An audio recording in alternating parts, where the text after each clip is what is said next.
Շանթի եթերը շարունակում է հեռանկարը։ Վերջին օրերին Մերձավոր Արևելքում զարգացումները շարունակում են մնալ լարված ու բազմաշերտ, ուղեկցվելով հակասական հայտարարություններով և տեղեկատվական հոսքերով։ Մի կողմից Դոնալդ Թրամփի վարչակազմը խոսում է հնարավոր բանակցությունների մասին, մյուս կողմից Իրանը պաշտոնապես հերքում է նման գործընթացների առկայությունը։ Արդեն տեղեկություններ կան նաև այն մասին, որ առաջիկա օրերին հնարավոր է հրադադար հաստատվի։ Թեմային անդրադառնանք Թեհրանի Ալիք օրաթերթի գլխավոր խմբագիր Արամ Շահնազարյանի հետ զրույցում։ Պարոն Շահնազարյան, շնորհակալություն մեր հրավերն ընդունելու համար։ Ինչպես կգնահատեք վերջին օրերի զարգացումները Մերձավոր Արևելքում, տեղեկությունները հակասական են։ Միացյալ Նահանգների նախագահը, այսինքն ամենաբարձր մակարդակով հայտարարում է, որ կա բանակցություններ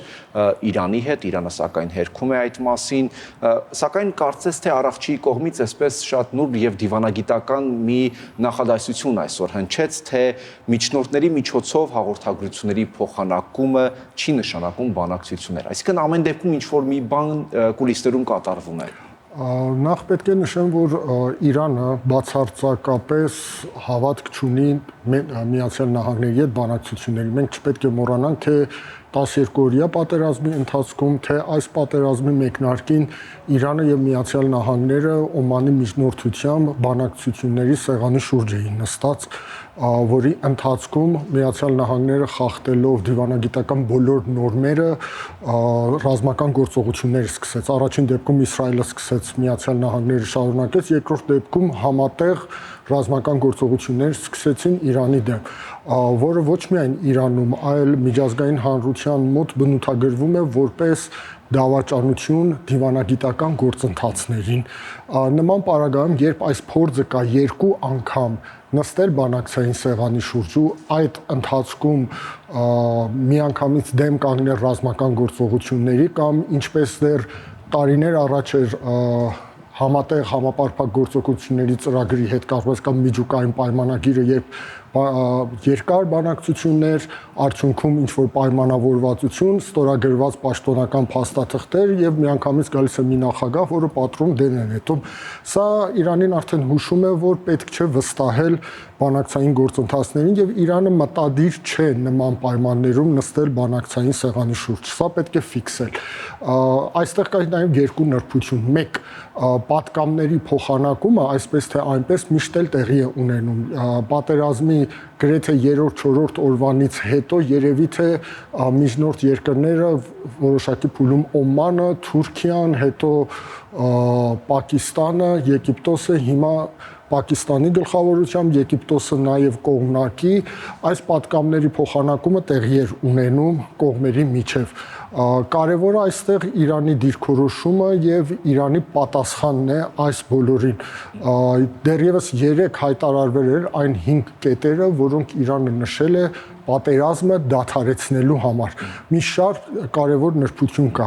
Իրանը երբևիցե հիմա արդեն երբևիցե չի խոսում հրադադարի մասին, խոսում է պատերազմական գործողությունների վերջնական դադարեցման համար եւ պայմանները, որոնք դրված են, մեկ հենց այդ պատերազմի գործողությունների դադարեցում եւ երաշխիք, որպեսզի այլևս պատերազմական գործողություններ տեղի չեն ունենա, ահաբեկչություն տեղի չի ունենա, դրա կողքին կա այսպես կոչված պատերազմի պատճառած վնասների փոխհատուցում, դրա կողքին կա շատ կարևոր հանգամանք, որ Հորմուզ նեղուցի կարգավիճակը այլևս նախկինը չի լինելու, այսինքն այնինչ գործողությունները, որոնք Իրանը սկսեց փակելով Հորմուզի նեղուցը, այլևս մենք ենք որոշելու, թե ինչ է տեղի ունենալու Հորմուզի նեղուցում։ Սա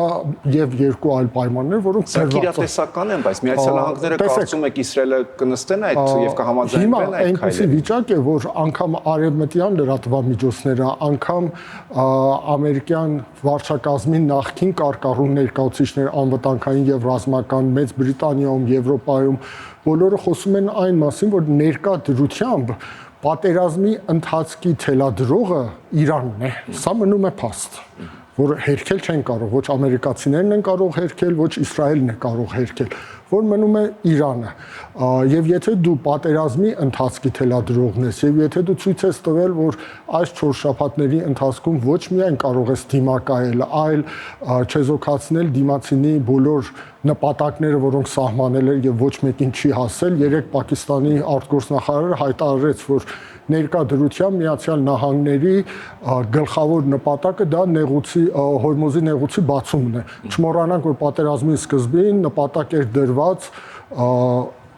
գլխատել Իրանի ղեկավարությանը ռազմաքաղաքական, հասնել Իրանում հասարակական եւ քաղաքական փլուզման, հասնել վարչակարգի փոփոխության եւ գլխավոր նպատակը, որի թիկունքում կանգնած էր Միացյալ Նահանգները եւ որին հետևում է Իսրայելը բացարձակապես դրա մասին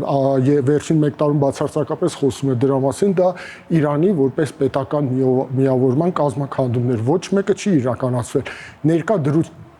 դրությամբ Թրամփին բավարարում է Հորմուզի նեղուցի բացելը։ Դա է։ Միաժամանակ Թրամփ ամեն դեպքում հայտարարում է, որ իրենց առջև դրված խնդիրն արդեն կատարել են եւ Միացյալ Նահանգները հաղթել է։ 20 քանիերորդ օրն է, 25-րդ օրն է, եթե չեմ սխալվում պատերազմինը, այս 25 օրերի ընթացքում Թրամփը մոտ 50 իրար հակասող, մեկը մյուսին հակասող հայտարարություններ է արել։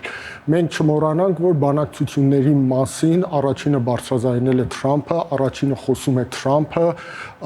Միացյալ Նահանգներն է, որը պնդում է բանակցությունների մասին։ Իրանից երբևէ որևէ մեկը լսել է, որ մենք ցանկանում ենք նստել բացի բաց հայտարարություն պաշտոնական, մենք ցանկանում ենք նստել բանակցային սեղանի շուրջ ռազմական գործողությունները դադարեցնելու, ոչ, նման հայտարարություն երբևէ Իրանից չի եղել։ Այդ ցանկությունը Թրամփինն էր։ Եվ չմոռանանք, որ առաջին օրը հայտարարեց 4 օրում ավարտվելու է, հետո հայտարարեց 2 շաբաթում, հետո մենք դեռ տևական տևելու է, մենք հաղթել ենք, սակայն շարունակելու ենք, մենք վերացրել ենք Իրանի ծովուժը, ռազմաօդային ուժերը, Իրանի միջուկային ծրագիրը, Իրանի հրթիռային եւ ԱԹՍ կարողությունները եւ հիմա հենց ամերիկյան փորձագետներն են ասում, եթե Իրանի այսպես կոչված ռազմական ավելի կոնկրետ հրթիռային եւ ԱԹՍ ներուժը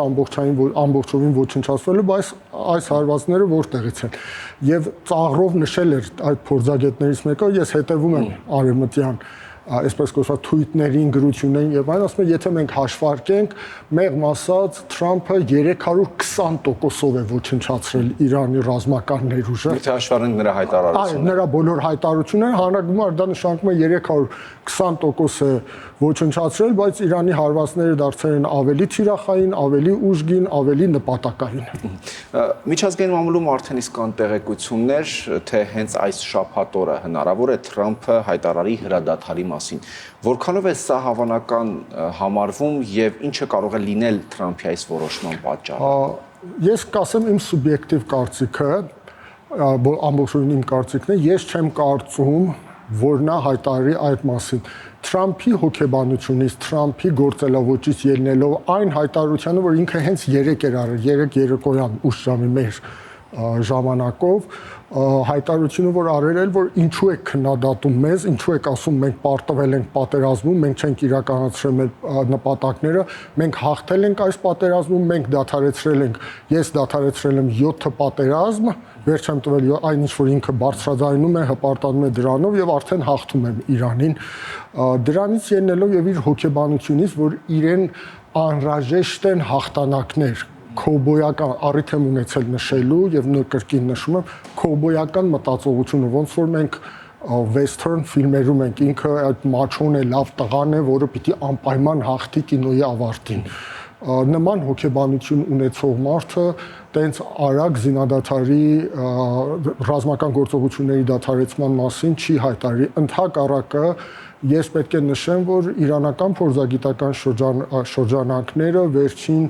1-2 օրվա ընթացքում անընդհատ խոսում են այն մասին, որ սա ընդամենը թակարդ է նախկին բանակցությունների պես եւ Միացյալ Նահանգները պատրաստվում է ռազմական գործողությունների նոր փուլին սպասել մինչեւ միջազգային տնտեսական էներգետիկ շուկաները փակվեն շաբաթ-կիրակի եւ շատ հավանական են համարում ցամաքային գործողություններ Պարսից ծոցի իրանական կղզիներից որևէ մեկի կամ մի քանիսի նկատմամբ։ Այսինքն դա կնշանակի աշխարհագրության ընդլայնում։ Մինչ խոսվում է հրադադարի մասին, ունենք մեկ այլ իրականություն, որ ավելի հավանական է, այս դեպքում աշխարհագրության ընդլայնում Տեսականորեն հավանական է աշխարհագրության ընդլայնում, որովհետև տեսեք վերջին օրերի ընթացքում հսկայական այսպես կոչված հետևակային եւ դեսանտային ուժեր են կուտակվել ամերիկյան ռազմաբազաներում տարածաշրջանում մոտենում են նավեր, որոնք նախատեսված են հենց այդ գործողությունների համար չմոռանանք, որ վերջին օրերին Սաուդյան Արաբիան եւ Միացյալ Էմիրությունները, Արաբական Միացյալ Էմիրությունները, որոնք տարածաշրջանում համարվում են Միացյալ Նահանգների գլխավոր պլաստարները Իրանի դեմ գործողություններում, ջանք չեն խնայում, որպեսզի հրահրեն Թրամփին շարունակելու պատերազմական գործողությունները եւ ոչ միայն այլ դրանց թափը ուժեղացնելու։ Սրանք որոշակի զգուշավորության, այսպես կոչված ազդակներ են։ Նրանք ինչ են շահագրգռված շարունակությամբ այդ դեպքում։ Մի քանի կարևոր հանգամանք կա, մեկ Սաուդյան Արաբիան Իրանին համարում է վերջո իր տարածաշրջանային գլխավոր մրցակիցն ու ախոյանը Պարսից ծոցի ավազանում, նրա համար անհրաժեշտ է որպեսզի Իրանը հնարավորինս թուլանա, ապա եթե անգամ իշխանություն չի փոխվում Իրանում, համակարգ չի փոխվում, Իրանը չի փլուզվում ընդհանրապես, այլ ներքաշվի այնպիսի իրավիճակում, այնպիսի հարվածներ ստանա, որ երկար տարիներ ստիպված լինի միայն զբաղվելու իր ներքին խնդիրներով։ Նույն խնդիրները Միացյալ Արաբական Էմիրությունները ունի եւ դրան գումարած այն հավակնությունները, որ ունի Պարսից ծոցի իրանական եռյակ կղզիների նկատմամբ մեծ եւ փոքր ցոմբերը եւ Բումուսան։ Դրանց նկատմամբ ինքը հավակնություններ ունի եւ սա լավագույն առիթն է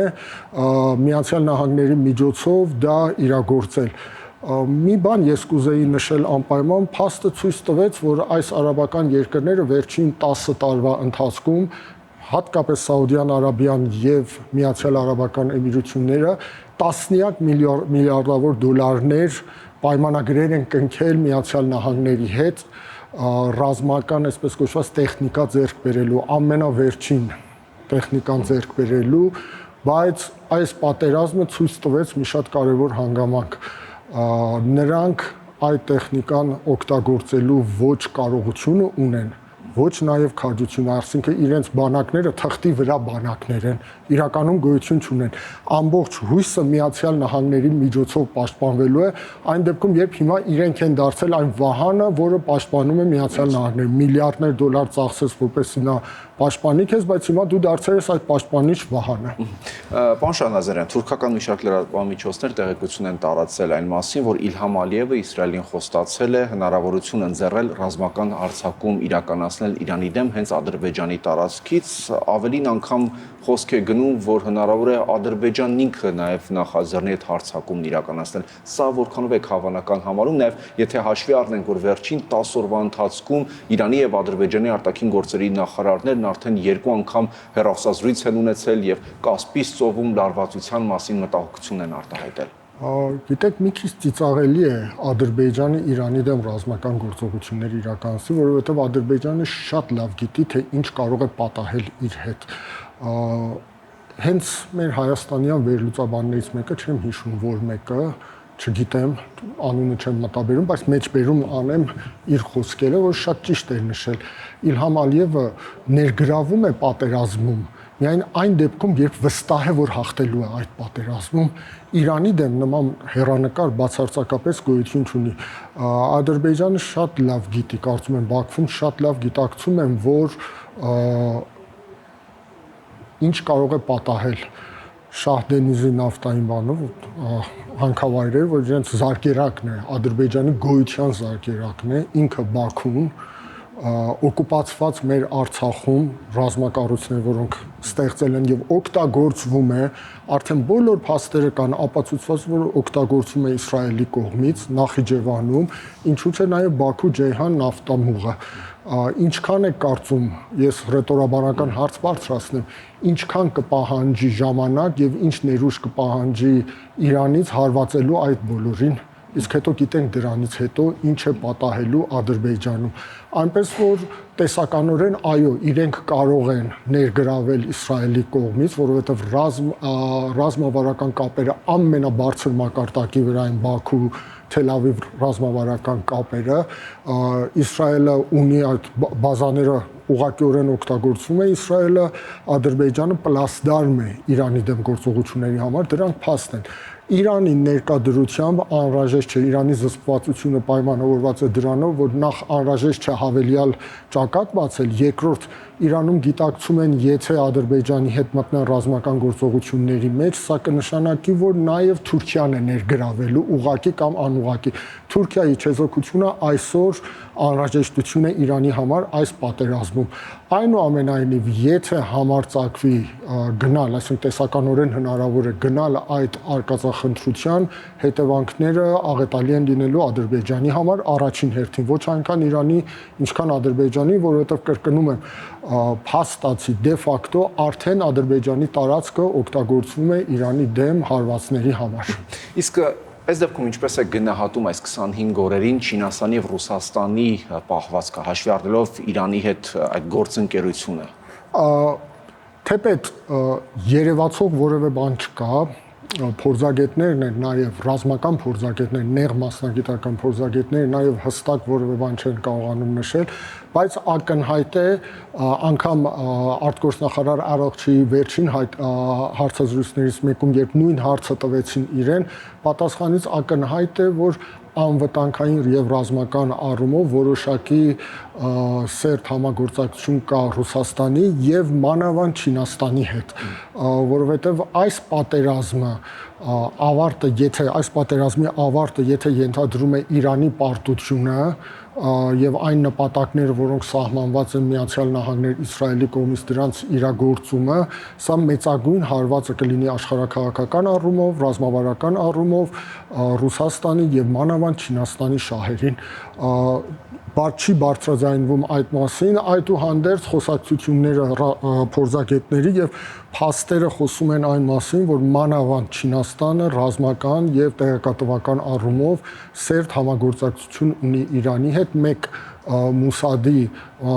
այսպես կոչված ցանցերը բացահայտելու, կապերը, ներողություն, կապը բացահայտելու, կապերը չեզոքացնելու,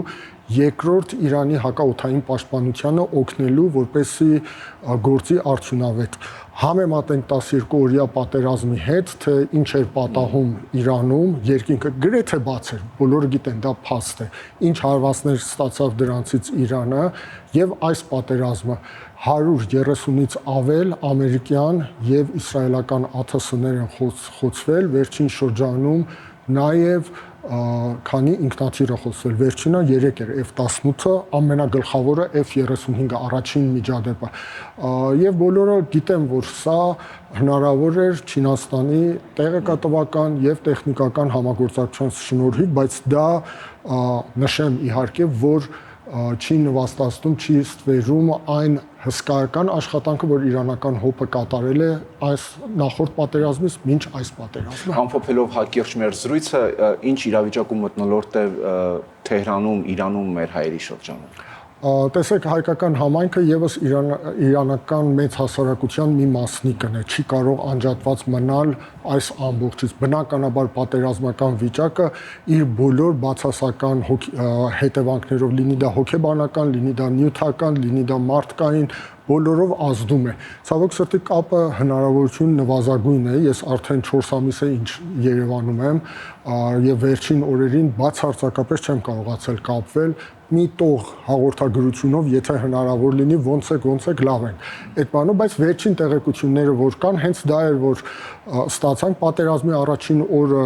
Թեհրանի առաջնորդանից Սուրբ Սարգիս եկեղեցու մոտ այդ արկղը որ պայթեց, որը բարեբախտաբար վնասներ չի պատճառել, որովհետև տարածությունը կար, այդ բանից ու որևէ կառույցին, եկեղեցուն, առաջնորդարանի շենքին եւ աշխատողներին որևէ վնաս չի պատճառել եւ մոտ մի 10 օր առաջ այդ հարվածը, որ հայահոց թաղամասերից մեկինը Թեհրանում տեղի ունեցավ, ցավոք սրտի 4-5 ընտանիք տուժեր են, իրենց բնակարաններն են տուժել, ինչքան գիտեմ մեկ վիրավոր կա, եթե չեմ սխալվում, զոհեր բարեբախտաբար չեն ունեցել եւ ցավոք սրտի Թեհրանում աշխատող մեր միություններից մեկը Իրանահայ ազգային եւ մշակութային միությունը դրա կենտրոնատեղին շենքը ամբողջովին ավիրվել է։ Սա վերջին տեղեկությունները, որ ես ունեմ Սպահանի եւ Նոր Ջուղայի Սպահանի հայոց թեմի եւ Ատրպատականի հայոց թեմի Թավրիզ եւ Ուրմի, ինչքան գիտեմ, որևէ դեռ բան չի եղել։ Շնորհակալություն։ Խնդրեմ։ Հեռանկարում Թեհրանի Ալի Քորաթերթի գլխավոր խմբագիր Արամ Շահնազարյանն էր։